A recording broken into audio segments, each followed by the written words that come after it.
श्री शिवाय नमस्तुभ्यं दोस्तों, हर हर महादेव, जय महाकाल। मैं प्रतिभा शर्मा एक बार फिर से स्वागत करती हूँ आप सबका मेरे YouTube चैनल पर, जहाँ पर मैं पूज्य गुरु जी की कथा को सुनकर छोटे छोटे अचूक उपाय वीडियो के माध्यम से अपने शब्दों में आप तक पहुँचाने की कोशिश करती हूँ, जिससे आप सबका जीवन जो है वो सुखमय हो। तो एक वैसा ही अचूक और सरल उपाय इस वीडियो में मैं आप सबके लिए लेकर आई हूँ। सप्तमी तिथि यानी कि 24 सितंबर को पड़ने वाली सप्तमी तिथि के दिन करना है आपको इस विशेष उपाय को, जो कि बहुत आसान है, सबसे सरल है, जिससे आपके पितरों को मोक्ष की प्राप्ति होगी और वह खुश होकर आपको बहुत सारा आशीष प्रदान करेंगे। तो अगर आपके जीवन में भी पितृ दोष जैसी कोई समस्या है, आपको भी किसी पंडित ने, किसी ब्राह्मण ने बताया है कि आपको पितृ दोष, काल सर्प दोष जैसी कोई भी समस्या आपके जीवन में है, तो आपको इस सप्तमी तिथि को इस उपाय को करना ही चाहिए, जो कि बहुत सरल, सबसे आसान उपाय। इसके लिए आपको करना क्या है, आपको लेना है एक पात्र में जल। पात्र कोई भी ले सकते हैं आप, कोई कटोरी हो, स्टील की, तांबे का, पीतल का, लोटा, गिलास, कुछ भी आप एक पात्र ले लीजिएगा, जिसमें आपने भरना है साफ शुद्ध जल अपने घर का, और साथ ही साथ आपने डालना है उसमें चावल का सिर्फ और सिर्फ एक दाना, जो कि टूटा हुआ नहीं होना चाहिए दोस्तों, पूरा आखा दाना जिसको हम बोलते हैं। एक चावल का दाना आपको उस पात्र में डालना है और ढक करके रख देना है आपको उस स्थान पर जहाँ पर आपके घर में पानी का स्थान है, यानी कि किचन में, जहाँ पर हम मटका रखते हैं, परिंदा रखते हैं, या पानी का जो भी स्थान आपके घर में है, उस स्थान पर इस बर्तन को ढक करके आपको रख देना है। और ध्यान रखिएगा कि ये करना कब उपाय, सुबह आपको स्नान ध्यान करने के बाद 10 से 12 बजे के बीच में इस उपाय को करना है। सप्तमी तिथि के दिन ढक करके पात्र को रख दीजिएगा दोस्तों, और पूरा दिन उस पात्र को वहीं रखे देना है। शाम के समय यानी कि प्रदोष काल जो समय होता है, उस काल में आपको महादेव का ध्यान करते हुए, है ना, आपको महादेव का, अपने पितरों का ध्यान करते हुए, अपनी इच्छा, अपनी मनोकामना महादेव के समक्ष कहते हुए प्रदोष काल में, या फिर आपको कोई भी एक मंत्र जो आपको आता हो, ओम नमः शिवाय, श्री शिवाय नमस्तुभ्यं, गायत्री मंत्र आता हो, या ओम त्र्यंबकम यजामहे, जो भी मंत्र आपको आता हो, कोई भी एक मंत्र बोल करके आपको शाम को प्रदोष काल के समय में एक दीपक जलाना है। और दीपक कौन सा जलाना है? लंबी बत्ती का, शुद्ध घी का लंबी बत्ती का दीपक जलाना है, क्योंकि हम इस उपाय को कर रहे हैं अपने पूर्वजों के निमित्त। तो ध्यान रखेंगे दिशा का, दक्षिण दिशा की ओर इस बत्ती का जो है वो मुख होना चाहिए, यानी कि जब आप दीपक प्रज्वलित करते हैं तो आपने ध्यान रखना है कि दीपक की जलती हुई बत्ती का मुख जो है वह दक्षिण दिशा की ओर होना चाहिए। और जब आप दीपक जला लेते हैं तो आपको दीपक जलाने के बाद हाथ जोड़ करके महादेव से, अपने पितरों से ये कामना करना है, और आपको अपनी इच्छा, अपनी मनोकामना उनके सामने व्यक्त करना है और कहना है कि हे महादेव, हे पूर्वजगण, जो भी हमसे भूल चूक हुई है उसको हमें क्षमा करें और अपना आशीर्वाद हमें प्रदान करें। ये ऐसी आपने कामना करनी है दोस्तों। और अगले दिन यानी कि अष्टमी तिथि के दिन सुबह स्नान ध्यान करने के बाद 10 से 12 बजे के समय के बीच में आप इस पात्र को ले जा करके शिवलिंग पे, यानी कि घर के शिवलिंग पर नहीं, मंदिर में, आपके घर के आसपास जो भी मंदिर हो, मंदिर में ले जा करके महादेव के शिवलिंग के ऊपर आप इसको समर्पित कर दीजिए। और इतना करने मात्र से ही आपके पूर्वज प्रसन्न होंगे। और आपके घर में अगर कोई बीमारी जैसी चीज हमेशा से लगी हुई है, आपके घर में कोई व्यक्ति जो है बार बार बीमार होता रहता है, कोई ना कोई बीमार रहता है, या कोई एक व्यक्ति जो सालों से बीमार है, जिसकी बीमारियां खत्म होने का नाम नहीं रही हैं, तो आप यकीन मानिए कि जब आप अगले साल इसी समय में पहुंचेंगे, यानी कि श्राद्ध पक्ष में पहुंचेंगे, तब तक आपके घर से, आपके जीवन से उस बीमारी नाम की समस्या का अंत हो चुका होगा। तो सप्तमी तिथि के दिन पितरों के निमित्त और आपके घर की बीमारियों, दुख, कष्टों आदि के निमित्त से आपको इस उपाय को करना चाहिए, जो कि सिर्फ और सिर्फ एक चावल के दाने से करना है। दोस्तों, उम्मीद करती हूँ कि वीडियो में जो जानकारी आपके साथ में शेयर करती हूँ ये लाभदायक होती होगी। चलिए बात कर लेते हैं अब हम एक दूसरे उपाय की, जो कि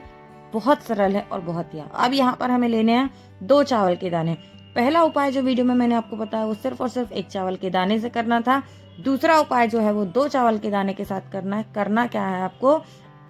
अगर आपका कोई काम नहीं चल रहा है, ठीक है, आपके सारे काम रुके हुए हैं, तो वैसे तो आप 16 दिन करें तो बहुत अच्छी बात है, पर अभी किसी भी दिन, इन 16 दिन में से किसी भी एक दिन आप इस उपाय को कर सकते हैं। आपने करना क्या है, एक चावल का दाना लेना है जो महादेव को समर्पित होगा, और दूसरा चावल का दाना जो है वो माता अशोक सुंदरी के स्थान पर समर्पित होगा। क्या करना है दोस्तों, लेना है आपको सिर्फ और सिर्फ 2 चावल के दाने, साथ ही साथ अपने घर से साफ शुद्ध पवित्र लोटे में जल लेना है, ठीक है। और लेकर के पहुंच जाना है अपने घर के आसपास के किसी भी मंदिर में, किसी भी शिवालय में, शिवलिंग के समक्ष वहां पहुंच जाना है। तो सबसे पहले जो आपके पास में जल है उसको समर्पित नहीं करेंगे मित्रों। जी हाँ, जो जल है उसको समर्पित नहीं करेंगे। सबसे पहले 1 चावल का दाना जो है वो आपको माता अशोक सुंदरी के स्थान पर समर्पित करना है, और दूसरा चावल का दाना जो है वो आपको भगवान शिव के ऊपर समर्पित करना है। और 2 चावल के दाने समर्पित करने के बाद क्या करेंगे, जो आप अपने घर से साफ शुद्ध जल लेकर के पहुँचे हैं उस जल को सबसे पहले आपको माता अशोक सुंदरी के स्थान पर समर्पित करना है। और पूरा जल नहीं चढ़ाना है, उस जल को थोड़ा सा बचा लेना है, यानी कि आधा जल माता अशोक सुंदरी के स्थान पर समर्पित होगा और उसी का बचा हुआ आधा जल जो है वो शिवलिंग के ऊपर आपको समर्पित करना है, अपना नाम और गोत्र बोल करके, ठीक है। अगर किसी को गोत्र नहीं आता है तो महादेव का नाम तो है ही, पर फिर भी आप अपना नाम और अपना गोत्र बोल करके इस जल को समर्पित कीजिए। आप यकीन मानिए कि आपकी जो भी जीवन की समस्या होंगी वह सब समाप्त हो जाएंगे। पितृ दोष जैसी कोई भी समस्या होगी वह भी समाप्त होगी। शादी, विवाह, प्रॉपर्टी, लेन देन, किसी भी तरीके की कोई भी इच्छा मनोकामना आपकी है तो सिर्फ इस 2 चावल के उपाय के करने मात्र से आपकी संकट परेशानियां दूर हो जाएंगी। दोस्तों, बात करने वाली हूँ इस वीडियो में मैं तीसरे उपाय की, लेकिन उससे पहले अगर आपको वीडियो अच्छा लगे, वीडियो की जानकारी अच्छी लगे तो चैनल को लाइक करें, वीडियो को लाइक करें, चैनल को सब्सक्राइब करें और बेल आइकन को प्रेस जरूर कर दीजिएगा ताकि आने वाले वीडियो के नोटिफिकेशन आप सबको समय पर मिलते रहें। चलिए बात कर लेते हैं वीडियो के तीसरे उपाय की, जो कि करना है आपको दूर्वा से